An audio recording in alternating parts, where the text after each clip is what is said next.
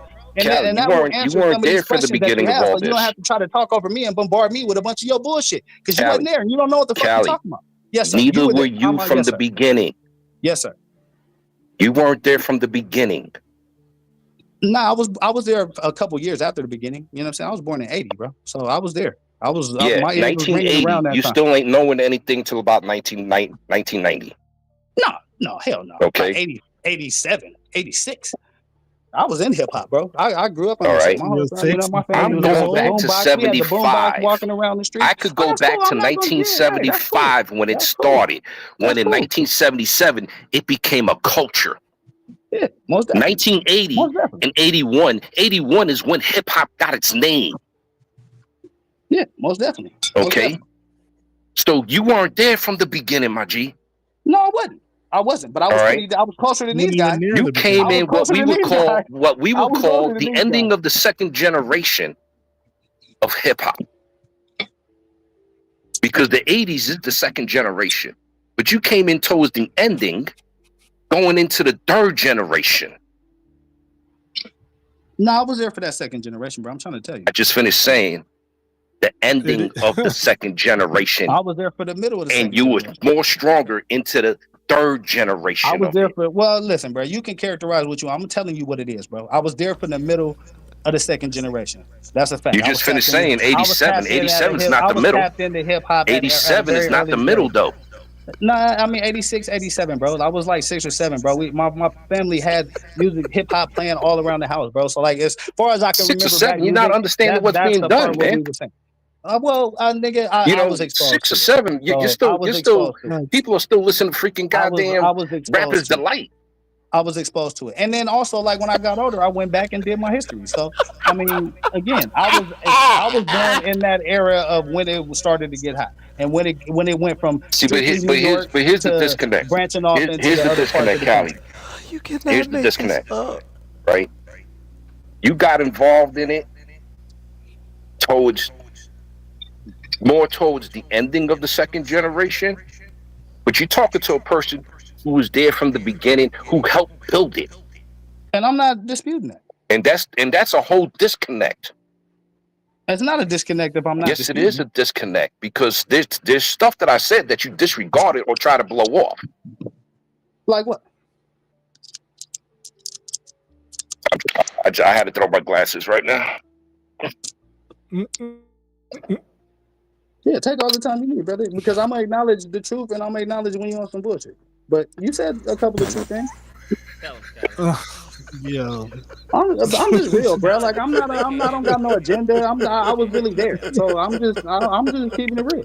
This nigga was 6 years old. Oh, this nigga was in kindergarten. Yo, yeah, most definitely. Just because you was getting your lunch money, taken at that age, I don't mean I was, bro. I had a kid around my neck, nigga, walking home by myself, nigga, staying by myself, nigga. So I don't know. I was doing my thing at that around that age, bro. So, oh my gosh, this was in kindergarten. Yo. You said you did the history on it. Hold on a second. Hold on. This nigga was gangsta at his cubby. I wasn't gangster, but I appreciate it. He was gangster. He was gangster in his one If you knew anything about the origins of this shit, there weren't many other options, bro, except for old school. The Michael Jackson rock shit, there weren't a lot of other options. So when hip hop came, it was very noticeable, most definitely. But you would know that if you were there, but you weren't there, so you don't get it. You're just like your social security number wasn't even written. I just want you to keep talking. I just want you to keep talking. Since you know the history, right? Since you know the history, right? When did World Supreme Team hit the radio? Well, I mean, I'm not gonna sit here and tell you I know everything about New York history, bro. Because that's not New York history. It's hip hop history. I didn't really. It's hip hop history. I didn't really go deep into y'all shit. I fuck with New York. That's even a problem, right? But that's a problem, though, right? Because if you're gonna say you know history of hip hop, you're gonna have to go to the very beginnings of hip hop. Because he had a choice driving himself to school in the first grade of what he listened to. You understand what I'm saying? If you're saying there, hold on a second. Hold on a second. So like, hold on. I'm not trying to overtalk anybody. I fuck with Big Daddy Kane. I'm gonna tell y'all who I fuck with in New York. Heavy D, Big Daddy Kane, Run DMC, Heavy D's Party. You know what I'm saying? Heavy D's Party. Fat Boys' Party. Then they were originally known as the Disco 3. Yeah, most definitely. Who else, bro? I mean, those were kind of like at my age, like that was kind of what I was listening to. You know what I'm saying? Yeah, that was the shit I was kind of listening to, bro. Like, but Kwame, that's all party. Yeah, most definitely. So again, that's like the era they more stronger during the New Jack Swing like, movement. Damn, this shit is a little different from all this other shit. And, like, you know what I'm saying? You know, Kwame, not Big Daddy Kane, but Heavy D, which I knew personally till he died. Right. R.I.P. to the overweight lover, man. You know, all that was during the New Jack Swing. Exactly.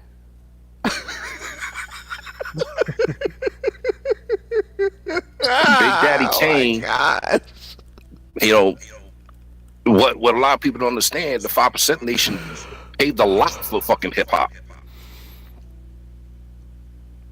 Oh my Rakim, 5%. Big Daddy Kane, 5%. Yeah, Rakim. Diggable Plans, 5%. Rakim was a little advanced for me as a little kid. You know what I'm saying? Well, that's because his lyrics is what changed MCs on being lyricist. Is how he changed the whole flow. Because before that, there were no bars. Hold on, bro. People that were there are trying to have a was the one that dropped the bars. We're trying to have a grown man conversation, bro. Like, shut the fuck up, You bro. don't sound like you Thank should you, be having this discussion. Because you contradicting yourself all over the place. Bro, nobody gives a Earlier, fuck what you you made think, it bro. seem Bro, like I'm you trying to knew listen what to big. another grown man who was there. Earlier, you tried to make it Give me seem some like you history knew what lessons about the Rakim game, was bro. talking Like, about. shut Now the you fuck talk up, bro. about This is why well, niggas can't Rakim wasn't my era. I really didn't understand Rakim, but you tried to make it seem like earlier, like you did. No, I didn't. I Oops, told y'all what my contradiction. era was, bro. Like the mid to late 80s, bro. That was my era. You know what I'm saying? That's when I Stop was taking like drugs, able to Callie. process. Stop drinking and stop what it taking was. drugs. You're starting to forget stuff. See, the Again, mid, bro, I'm the trying mid to to listen late to '80s, a older mid man to give late me the history '80s, of some hip hop right? shit. Can you shut up, bro? You have nothing to offer to this conversation. The So mid to late let a brother '80s, right? that does One of talk. the most powerful groups at that time was Public Enemy.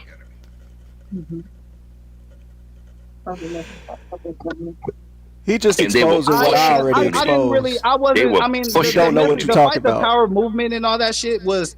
I definitely felt the song right, but you got to remember. I mean, I was still kind of a little kid going into teenager shit, so I hadn't fully experienced all the racism See, and and all that's that the shit. thing, Like, you know though, what I'm right? saying? Because we were But already talking about what you guys were talking about on the West Coast. We were already talking about it on the East Coast on fucking on nah, wax. most definitely, bro. We were Bro, doing there's all no that. The only denying that. difference, History we acknowledges weren't that. cursing. Well, but bro, We like were pushing a message without cursing I've because, already yeah, you can explained do a whole why rap the game album went the way and it have went, that bro. I whole can't. rap album be fucking goddamn slamming without a curse People word. bought it. People bought it. So why you ain't mad at the motherfuckers that bought it? Yeah, it's the white boys. Y'all just mad because we outsold y'all with that shit. This is what it's boiled down to. It got sold to white people. That's where they made the money at. They made the money towards white people. Said that was the best music, and the consumer is always right. They made the music to be sold to white people on the West Coast. We didn't on the East Coast. That's what I'm saying, bro. Like I'm trying to respect where you're coming from, but you hating so hard on like the other regions is hard. Like I respect your history and your knowledge of the game, bro. First he was trying to get educated. Now nigga saying something he don't like and he hate. At the same time, you can't. You trying to blame the West Coast when the consumer made the decision, bro. The consumer made the decision. The country made the decision. And they It's said not all that shit the was country popping, made the and that's decision. just what it is. It's Jewish managers, the industry on the West Coast saw the money because they found out that white kids were buying this y'all shit. keep talking about all the violence went up in the street and all that shit. Don't ever Nobody listen to made Callie these talk about motherfuckers. his You had to people go buy again, records 'cause he and tapes willing to back sell then, out bro. his You had people to for physically go $1. buy a tape and a record to show your This'll support. be Nobody the made those nigga that people do that. it. Nobody made those people pack And they themselves not out. the only They did that on NWA their is not own. the only one because I So, put blame y'all on with 2 all Live that, Crew bro. also. In Tariq Nasheed Museum, it's gonna be an exhibit called Lost Nigga, and Callie just gonna be standing there still like a mannequin. Bro, you lost to a female tonight. So again, I won't be there by myself, nigga. You'll be right there. You can keep saying that, but that didn't happen. So I don't know. Again, She'll come up here and tell you she agreed with most of what I said. Giving me the game. I wish I could hear more, but this bitch ass nigga keep talking, bro. But yeah, We know. West You Coast, we always losing. acknowledge that the game came from the East Coast, bro. It just you know You what I mean? can't It just stand next to me shifted the way we intellectually. did it. It's apparent. All right. So I've been agreeing with Reggie a lot tonight, and I hate y'all for making me do that. I need to restore some balance and start a disagreement. The force is off right now. I need to restore the balance. So again, man, I'm just trying to explain to you guys. It was fun, history, Callie. bro. Thank you for the Like, entertainment. I'm just trying to explain to you guys history, bro. Like there wasn't an instantaneous telephone in your hand giving you all the information. He's at always 24 teaching hours us, of the day, guys. right? So again, the music was a part of getting the So much message out of what's wisdom. going on. I'm just Coming giving from a y'all history, bro, 7-year-old because I know at the some of y'all time. wasn't born, and this fake ass philosopher that lost to a nigga was female and they 7 trying to years get old. another win with me. But nigga, I told you it ain't gonna happen. He was 7 years Again, old at the hey, I time. told y'all the last Man, show, bro. that's Like, I'm crazy. not hard to find. Like, you like to talk, bro. Let's talk in person. Let's talk in person, Nigga, Reg, that's and let's see never how gonna smart happen. you really are. Tough Let's see how guy smart over you really the are. Like, internet. you want to talk over me That's the whole never night? You gonna want my happen. attention, my nigga? Let's Old set tough something guy up and let's debate in person. on the internet. Oh, okay. That's It's what I never thought. gonna happen. That's what I thought, nigga. I'm Shut never your gonna bitch waste ass up, my nigga. You a time. sucker and you lost to a bitch tonight. Okay, And now that's we your problem, ad nigga. hominems. Not mine, nigga. Ad That's on you. hominems. This is usually what less than intellectual people do. I get it. It's okay. You're showing your depth. Let's move on. Right. There we go. Oh, so Reggie, last week, I think it was last week, you mentioned that the South, the reason why the Civil War happened because the South was making a lot of money and they were soon going to be, have more money than the North. Not that they would have what- more money. That was one of the major reasons that the Civil War happened. Yes, it was a wealth transfer going on. There was a lot of money in Yeah. the South that was being moved towards the North for industry or industrialization. My bad. So wait, That's part of it. no, I mean, so yeah, I so wasn't you saying were that was the there's a whole lot- entire reason. I'm No. saying that was a big part of it. Then the second part is the South was gaining mad control in Congress, and the Yep. North didn't want that. And they didn't Yeah. want that. And they was gaining control because of the. I mean, So you're politics saying ain't never the money changed that- because of the money. Okay, so you saying the money that the South was making was being reallocated to the up north?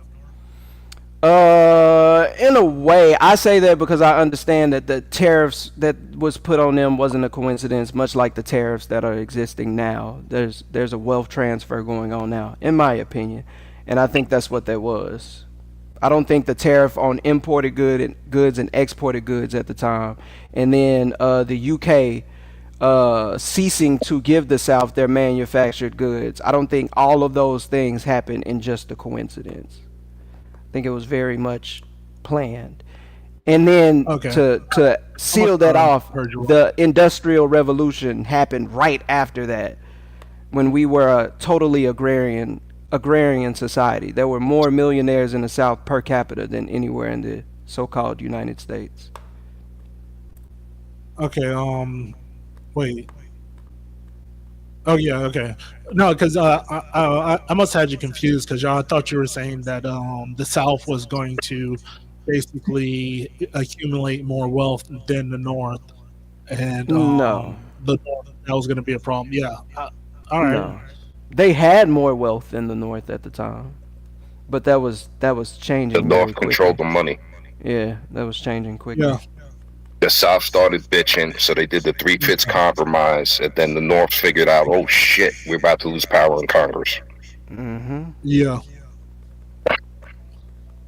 All right. Well, shit. I gotta think of it. So we gotta disagree about something. Shit. You like Coke or Pepsi? I don't drink soda, nigga.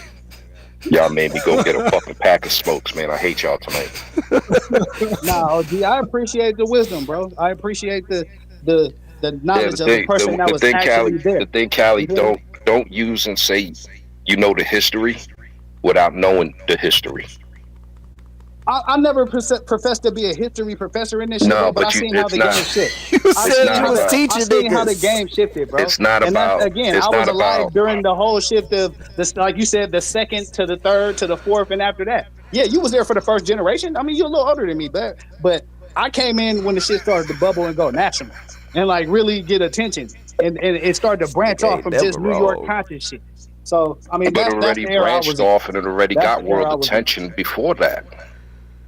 It did, but it wasn't. Run DMC was really the we're not- biggest see, mainstream you're shit out of stuck. fucking New York, bro. Okay, Who was so bigger than Run DMC?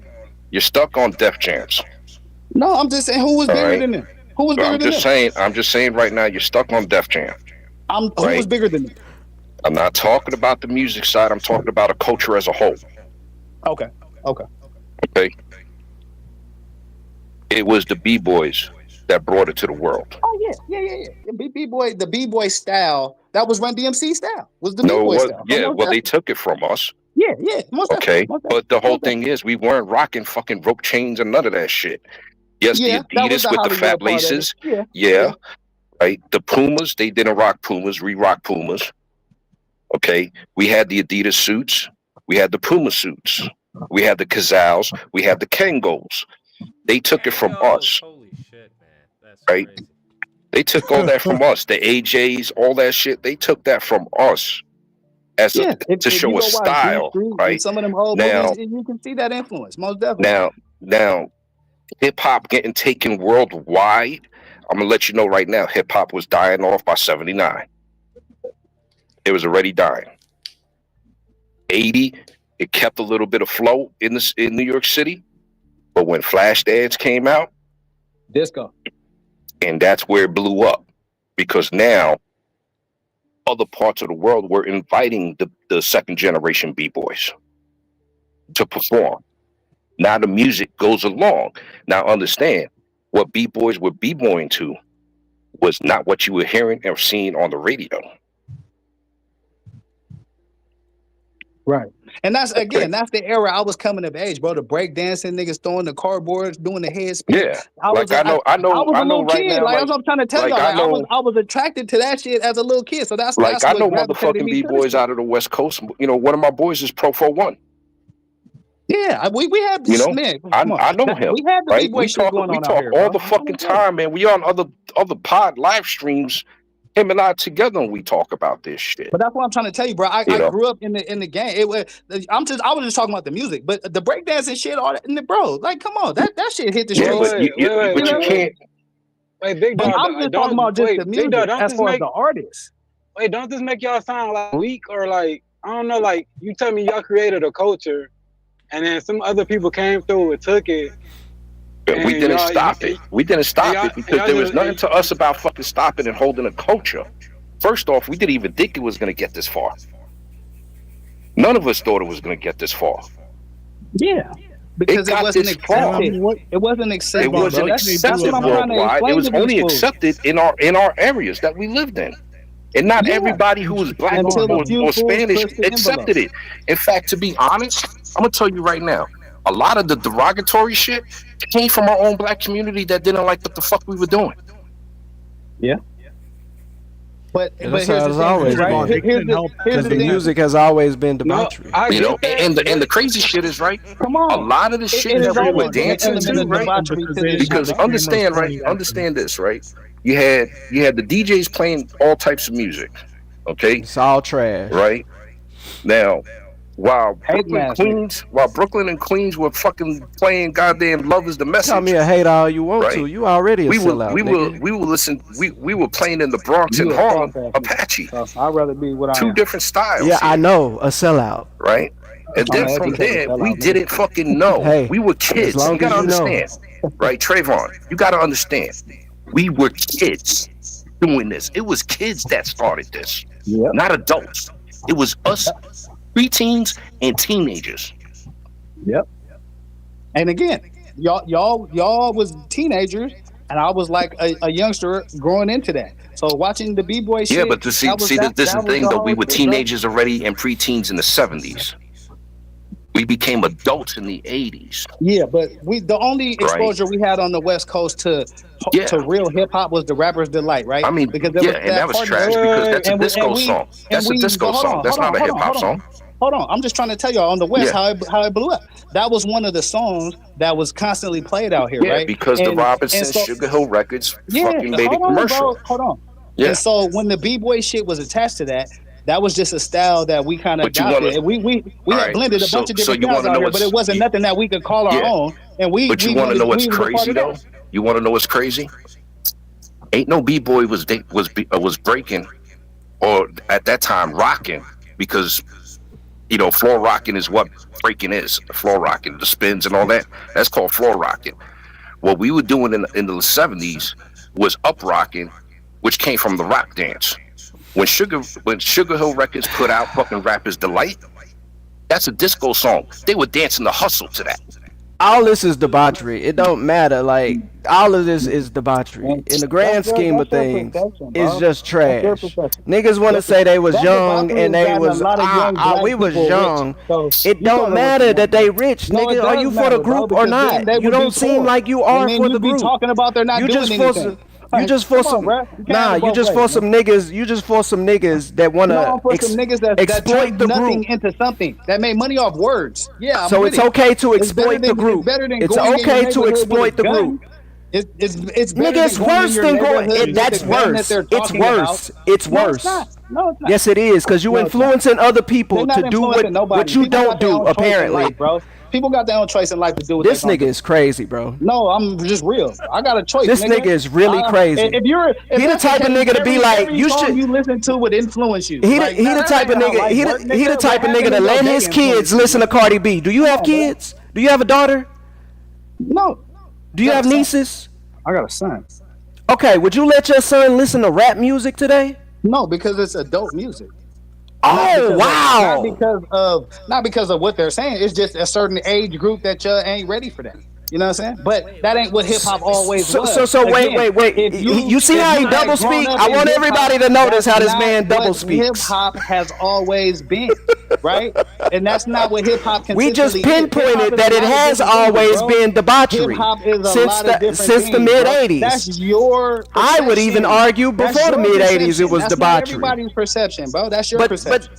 But debauchery on the grand scale, definitely West Coast and the 80s.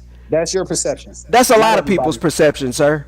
Well, that's the majority's perception, I would argue. A lot of people bought those records. A lot of white people. So I don't know what to tell you, bro. Yeah, a lot of white people. When you look at the demographic of consumers of hip hop, it's white people. So I don't know what you. Debauchery. Why did people support it? Because it's white people mainly supporting it. Again, with all of your knowledge that you had at 8 years old and 9 years old, you would know this. Debauchery, Reg. Why did these communities that you keep thinking you know everything about, why did they support it? Nigga, everybody is disagreeing with you right now, sir. Why did because you're talking so much. Disagree with the numbers. Hip hop has been the #1 seller until the last. Cali, you can get off that point. You got to come with something new. We know your point of they made money, so it's okay. You're an ends justify the means type nigga. So sinful and debaucherous. Why did the fucking hip hop take over the world?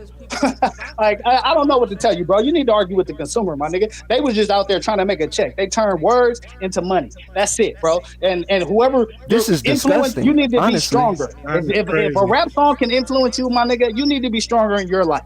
Now watch this. For anybody who watches this and listens to this. For anybody who watches this, that's just what it is. I guarantee you, Toucan is a Gen X nigga too. In real life, watch him be a Gen X nigga too. You a soft ass nigga anyway, and you deserve what happened to you, bro. You know who's also saying the same thing that Cali is not saying? That I've been saying? You've been saying? Kwame. He's a producer now. He's been saying the same shit. West Coast fucked it up. Yeah. Blame the consumers. It's niggas like this that I want anybody who listen to this, I want y'all to understand how Cali said he wouldn't let his son listen to this, but he's talking about it's a net positive. Bought the records.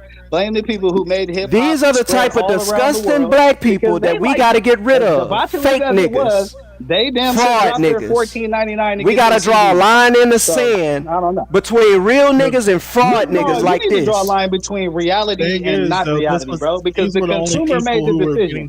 There's a lot of different types of music out there. Okay, you keep saying the consumer, right? Rhythm and blues. But it's the consumer that the West Coast. He's so smart, but he don't know what marketing is. There's classic rock. Hold on a second. Hold on, man. Hold on. But the consumer for the last 30 to 50 years has said that hip hop is worth me spending my money on. So regardless of how debaucherous or how whatever you look at it, the consumer says differently because they're spending their money on it. So that's the strongest point I can give to you, bro. You go argue with them. Don't argue with me. Nobody's arguing with you, trust me.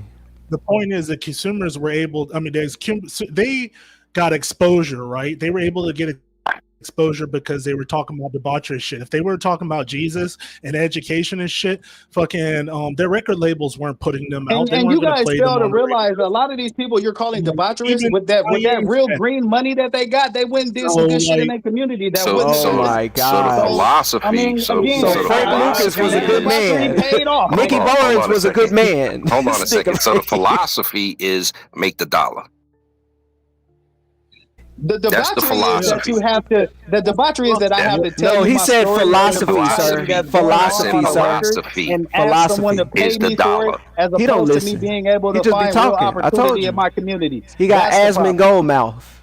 The philosophy, because You you got a keep shit saying the mouth, bro. That's why philosophy you and all this other stuff, right? The philosophy, because your end game is the dollar.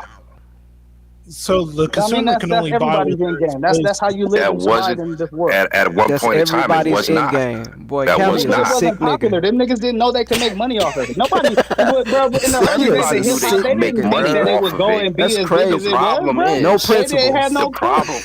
The This problem nigga is ain't got no everybody knew they could principles. make money off of it, but They didn't know that they they could make weren't money off of doing it at it. a You large want to know level, why? bro. Because they didn't This want is to sell actually out. kind of sad though. Okay, well, I mean, and again, that's your perception. But if you listen to some rap lyrics, they'll tell you straight up, I never thought that hip hop could make it this far. Come on, bruh. Like, so I hear what Dude, you're now you saying, bringing but I Biggie also hear what Smalls. the niggas You who bringing actually Biggie made the Smalls music are fucking saying. line. And they said that Come they didn't on. know that You rap was bringing gonna do Biggie this. Smalls So I don't know line what in the the fuck. 90s?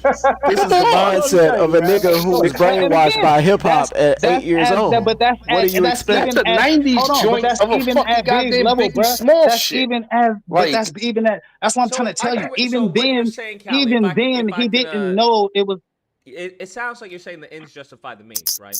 That they're hyper focusing on the negative, but there was a lot of positive that came with, the most NWA definitely. and gangster rap session. Yeah, Most but I'm looking at it definitely. as a Most skill, definitely. Yeah, I agree. which I agree with outweighs Reggie, man. But it Yo, sounds like that the everyone's negative. disagreeing with you, right? It's saying the opposite. It's saying that the ends didn't justify the means because that's Well, why we're in the let's position. do this That's why example, we're in the right? Let's position we're in currently right now. all right. That's not why we were in the position. The reason why we're in the position right now is because people are not educated, and without education, you're not gonna have nothing, bro. So again, the Sure, fact that a we man won't has to attribute go, that the to fact the main factor, but that it's a strong contributing factor. the fact that a man has to go into a studio and tell about the ratchet shit that's going on in his neighborhood to earn $1 is the problem in itself. There should Look, be more opportunities. He shouldn't have to do that. But the fact that he did, and the fact that the consumers bought it, now y'all want to be mad at him because he found something that somebody wants think is Because worthy to consumers buy. only can When buy what without they're that Like 50 product, Cent you is would trying to think make without money. that product. Hold on, let me just land, bro. Without that product, you would think he was Said just a this low 8 down, dirty ass times. nigga. But now that he done made $1 million off that, I'm supposed to be mad that he made that. No, he would All no, right. I think no, there's a nuance to this that we no. all there's a nuance to this that we all missing out on. I think y'all both have excellent points, but y'all kind of seem past each other. Now the beginnings of hip hop, which I gotta understand, it was a very positive thing. And it did make a lot of impact. Now what happened was when they started realizing the power, when I'm talking about them realizing the powers, I'm talking about like the music execs and all this type of stuff. When they started realizing the power behind the music, because we actually was living through our music to an extent. We had shit like Fight the Power and all this type of stuff. And like even Fuck the Police, it wasn't really a gangster song. It was more about like, yo, we tired of these Thank you, motherfuckers fucking us thank up. you, So thank you. so what happened was now they took hip hop and they bastardized it. So now I can understand how Reggie feels. Because the way the state of hip hop is now, it is debauchery. So y'all both are right. But No, Dread. What we saying is first we started with See, he wants there to was a argue more. conscious. Look, he I'm can't not let a nigga arguing. get a good shot. You are absolutely right, brother. Before he This is goes and amazing. try I to start critique talking your and shit, Callie want to you are interrupt. 100% right, Let Sam. him say his piece, Callie. Let him say his piece. Thank you. Dread, what we were saying is that when California mainly started to get more popular, it was because Oh, of you a a certain Cali hater. Oh, okay. Oh, that you need to meet up with me, bro. No. Look, if y'all want to talk Goodness about, gracious. all right, so y'all trying to talk about, Come on, bro. Emotional damage y'all trying to talk about, all right, so I get it. You trying to talk about the introduction of gangster rap with of California. debauchery. And when you talk about just let me get this, when you talk about forget the police, That was the only other song on that album that you can mention that was positive was Express Yourself. Okay, That's it. that's 2 songs. So what are you talking about? Those are 2 songs that did very well. Callie, I'm so not what are you done. talking I am about? not done. No, you're trying to minimize that, and I'm not Oh going to my do gosh. that. Like, you're I'm trying not to minimize it, bro, done. and I'm We not was gonna do quiet that. while you talked. I We don't was give a quiet no, while you Dread wasn't. You ain't never talked. been quiet while I talk, bro. But go ahead, bro. Get your weak ass point out, like you always do. Great. Go ahead. Thank you. Woo. All Hurry right. up. So the other songs on the album, Straight Outta Compton, Gangsta Gangsta, It Ain't Rough, 8 Ball. We got Dope Man. We have all these songs. A Bitch is a Bitch. We have we have all these songs that are about nothing but debauchery. But we have 2 songs that is like, oh yeah, that's good. Yeah, and I because made those this are analogy your earlier. songs. It's the No, equivalent you of. just keep Hold on, I'm going gonna lay it and right on here. and I'm gonna lay it on. right That's here. I'm gonna what lay it right here because I made this. bro. I made Like, this hurry up analogy and earlier. land, bro. It's the Hurry up and equivalent. land, bro. It's Y'all been the going all night. equivalent. I just came, It's bro. the equivalent of selling somebody crack and then putting a little bit of tax information, like tax help, in the crack No, vial, that's a weak and then analogy. saying, oh well, we doing good for the community. Like, my nigga, you're selling crack and poison to the community. But because you put some good information in it, whatever good information you want to say it is, a Bible verse, nigga, you think that you're doing a net positive. That's crazy to me. That's what we were It's saying. not even about and the thing is, what you got to understand. This one makes me wonder. Why is there only 2 positive songs on their album? And I know hip hop back in the times, a lot of it was a That's reflection of what was because of going the on around you. producers. So if all the, That's if because they of the. don't, man, let me talk, bro. Y'all been talking all night. I just came here, bro. I will You not asked be a question. interrupted. Wait, what? You asked a question. I was gonna. You But I asked a, didn't finish. asked a I didn't question. I was finish. gonna answer. Let me answer. Let me ask the Okay, whole okay, question, okay, bro. okay. Jesus Go ahead. Christ. So, like I was saying, to me, it shows a reflection of what they was going through in the times. It wasn't much good to sing about back then, especially when they was flooding our neighborhoods with crack and all that type of shit like that, and guns and all the type of shit they was doing to us. There Thank you. was hands at play. So Thank I'm you. not saying that niggas is Okay. totally innocent. I'm not saying that. But at the same time, I'm not gonna just make niggas seem like they evil. They're thinking about what they going So through. And if it sounds horrible, then niggas need to deal with the That's a government good point. that put them in this horrible ass position. That's It's all I've nasty been to trying hear to say, about it. so brother. That's all I've been saying. so Dr. Dre and LL Cool J wasn't, or not LL Cool J, sorry, and Ice Cube was not going through that. They were living off in well-off communities.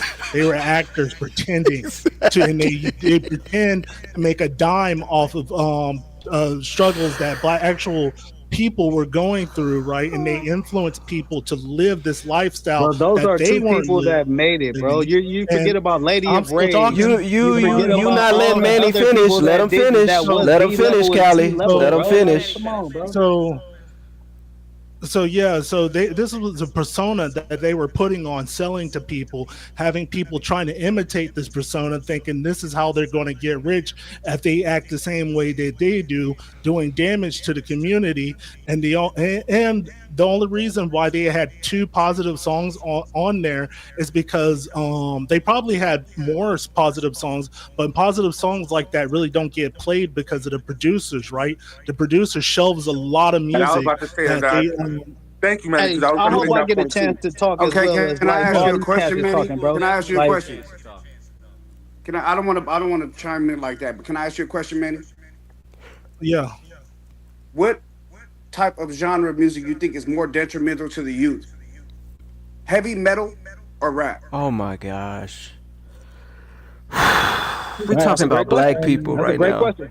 I It's know. not. I'm just asking a specific question. I want him to Are we answer referring it. to black youth or all youth in general? Yes, because black people black play youth. heavy Go ahead. metal. I'm asking him a question. Black people rock out too. I would By say and it large, depends what metal you're talking about. Like, I'm talking about death are you metal. talking about? by and large, I really okay. don't listen. That's I'm not such a talking to you, stretch. Reggie. Shut up. I understand. Oh, I thought. Shut up, nigga. I'm not talking Let to me you. go on mute. Let me go on mute. My bad. I really don't know too much about death metal. So, I mean, I would have to pick rap by default because I know more about rap. But if you're talking about like Suicides.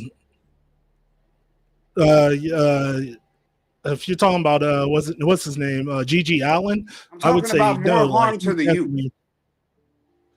Hip I hop don't know. or, I mean, or metal. I mean, he gave tell you I a would fair have to answer. say hip hop because Yeah, I would have to say you're hip not hop. familiar with the other genres, so by All default, right. he said hip hop. For sure. All right.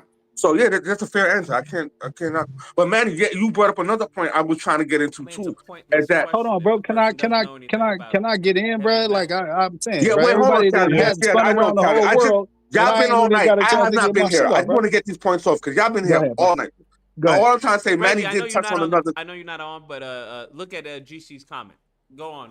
Manny touched on another point Okay. too. It's like because remember the earliest parts of hip hop too. I think that's why they always call like the '90s like the golden era because it was so many different lanes. Hip hop it was so much of an expression. Yeah, you had your gangster rap, Absolutely. but you also had your street knowledge. You had your fucking LL Cool J love hip hop. Yeah, Absolutely. you had niggas that were just joking around, like, you know what I'm saying? Do the hump. Niggas is dancing. It was like such a joyful thing. But Yep. then you never heard of do the Humpty, nigga? No, that's real. That's crazy. No, that's real. But I'm just That's saying, that's 100% real. yeah, that's way back. But I'm just saying though, but I was still getting spins in the '90s. West Like, you Coast know, shit, by the way. That was West Coast shit, by the way. nobody. Listen, I'm not here to diss on East Coast, West Coast. I'm not here with that Fuck argument. East Coast. West Side. Nigga, fuck your mama. Boy, it's a real shit. Man, sit So your now non-gone let's think ass about time now. outside in Let's the think fucking about time. house. So now you go. Shut Now the you go to fuck the up. 100% right. Let the brother finish, bro, because he's 100% right, bro. So you go. Yeah, so you go to now. You go to the hip. So you go to now. You go to now. Rodney King beatings and all that type of shit like that. What was the number one fucking hip hop song on the radio, dog? It was fucking "Fight the Power," my nigga. By the time it came around to Floyd and them, I forgot because so much people got murdered and nothing else happened after that. Like number one songs like "Lick 'Em Like a Lollipop" and all type of shit. Niggas done got nullified. Music was militarizing us. We had certain like Public Enemy, certain things like we was living different, bro. And they Yeah, seen that's what I'm it trying and they to took tell it him. back and they bastardized our shit. So that's why it is total debauchery The now. Black It is. Fist, the Malcolm X medallion, nigga. That's where all this shit started. Yeah, Tupac was a conscious rapper before he got on the gangster shit. So I'm just trying to tell y'all, bro. Like that it was a gumbo. It was a gumbo full of shit, bro. It's the best way I can explain it, and it wasn't all bad. It wasn't all negative, bro. If then they stopped signing everybody, and the record executives only signing this gangster shit. They didn't want us to have a positive message. Yeah, that's what led to the going that way. Most definitely. People got rich. Can I say something? I don't mean to interject. But not in that extent, because not everybody had to sign the deal. Some of these cats created their own record labels and became bosses. Yeah, what up, Jeff? E40. They start signing other motherfuckers. So it wasn't just, I just wanted to. wasn't just that, bro. Shit, Jeff, what's good, my nigga? What's cracking, broski? I know, a long time. Been a while, son. Yeah, I just wanted to say, yeah, it wasn't all bad because you got your people like from the east and the west, so you had Common Sense, and then you had people on the west coast that was doing their thing. You feel me? You had Most G Funk, definitely. you had Warren Most G and definitely. them. It wasn't all about killing and gangbanging. You feel me? Like a lot Thank of it, you, bro. West Coast music was party music. Thank you. That's what I'm You trying to did. explain to these fools. And a bro. lot of the East Coast No, shit that we're we not saying that is. Hold on, let me just land my We're plane not right quick. I'm gonna be real brief. A lot of that shit that we learned came from the East Coast. It came to the West Coast. You feel me? And we learned a lot of that because hip hop started in the East, right? Y'all claim it started in the East. We know that. And if you know that it started in the East, then obviously it traveled to the West from y'all region. You feel me? And we made our own thing out of it. And like we tried to do our best with it. And sometimes you don't always win. You know what I'm saying? Sometimes you get knocked the fuck out. And we messed up a lot of the times. But we did a lot of good on the West. And I'm done. I'm gonna land my plane. Just curious, Jeff. How old are you? Most definitely. Just Thank you, roundabout. Jeff. Most definitely. I'm 36. Interesting. Interesting. But yeah. Nobody's saying that there wasn't. Nobody's saying that there wasn't. There wasn't any positive. Every time you fucking say interesting. Nobody. No, nigga, now you moonwalking because you been the main nigga in here talking about debauchery and all this shit. Bro, get out of here with that. Let me say it, now, Callie. Can I Let get me mine say in, it. though, now? Can I speak? Oh yeah, bro? go ahead. Can Callie I needs speak? to Most speak. definitely. I don't need your Sure. approval, Lucas, bro. Can I speak? Though, is that cool? Yeah, you got it. Go ahead. Okay, for sure. I Yes, just you wanna can get the speak, host of Callie. the show's approval. Check Go this ahead. out, man. So look, the last two brothers that spoke is 100% correct, and that's what I've been trying to explain to the cats that wasn't really alive during that time, is Reggie. that was our outlet. Hip hop was our outlet for better or for worse. And these were the guys we were championing because they were the guys getting out of the hood. They were the guys getting attention legally that didn't have to sell drugs. So like that, y'all, you keep talking all this debauchery, but these were the guys that didn't have to sell drugs. They didn't have to do that. They may have promoted it, they may have talked about it, but actually they were hiring people that were in their lifestyle. They was taking cats out of jail and putting them on the payroll. So I don't know what more you want them to do to try to atone for their sin, as you call it a sin, but they're actually trying to help the people that are the real criminals. The real cats that are really out here doing dirt that nobody's gonna help. So it wasn't always negative, bro. It's not all negative. And it's one of the most gangster rappers that niggas didn't even know was that gangster, son. It's fucking MC Hammer, son. MC fucking Hammer Time, nigga. Too legit to quit. Was one of the most gangster niggas. The reason So why then that would be a point in my direction, though, wouldn't it? What do you mean? Because I agree with you. What Callie is sitting here saying. No, it wouldn't be a point in your direction. Because you tried it's to make amazing the point how all that happens hip-hop every on the time. West Coast. All West Coast is debaucherous. That's what you said. MC Hammer's West Coast. I didn't say that. Moonwalking. No, you're a liar. You're a liar. And go play back the tape. Everybody heard it, bro. You've been saying it all night. And when it came to LA, when it came to California, because you a California hater, when it came to California, it was your exact words. It got I don't debaucherous. hate California. You didn't say that? You didn't say that? I know plenty of You didn't people say that, from my nigga? California that You I didn't say love that, my very nigga. much. You a smart dude. You didn't say that? Because that's what I heard. Okay, so are you ready for me to talk? Are you asking, or you just? And stop tap dancing, No, my nigga. I just want you to stop tap dancing. Stop trying to ride everybody's dick in here, bro. Like, have your own opinion. Stick to it. Just stick to it like a man. Okay, that's what I'm asking. But anyway, the last couple of cats that spoke was 100%. Oh, he's still talking. He said this already. This nigga gonna repeat I'm himself. not a hater. I want to give him cats their props. I want to give him cats their props. I'm not a hater, bro. I want to give said him this cats their props already. because they was 100% accurate. So that's Okay. it, bro. That's it. Let's try this again. That's how you live when you're not a hater, my nigga. You can get other people. This is amazing. This is amazing. Come on, bro. I don't know. Where did you take this, Callie? I really want to take some of this. You got. He took a bump. I'm telling you, that nigga did a line before he got on here. Sucker, you gotta actually act like you a sucker. So I don't. Nah, not you. Not you. Oh, you are. Nah, not you, bro. You the real. You be speaking the real. Take any pre-workout or anything? Nah, I just work out, bro. I just work out. I'm naturally wired up. I'm naturally wired up. Dead ass, Callie. I'm not even trying to but I Lucas, was dead ass fire. Yo, and call the book. check me out, bro. The name of the book. The name of the book should be "Wait, Let Me Land." Lucas, check me out. Every time, again, I'm trying to get some shit off, and niggas is always talking. So that's the whole thing, bro. Every time I get 3 or 4 words, I was talking. We got look, we got a hater. We got haters coming out the rapper. So then y'all get mad at me because I bring it like I'm just tired of goofy.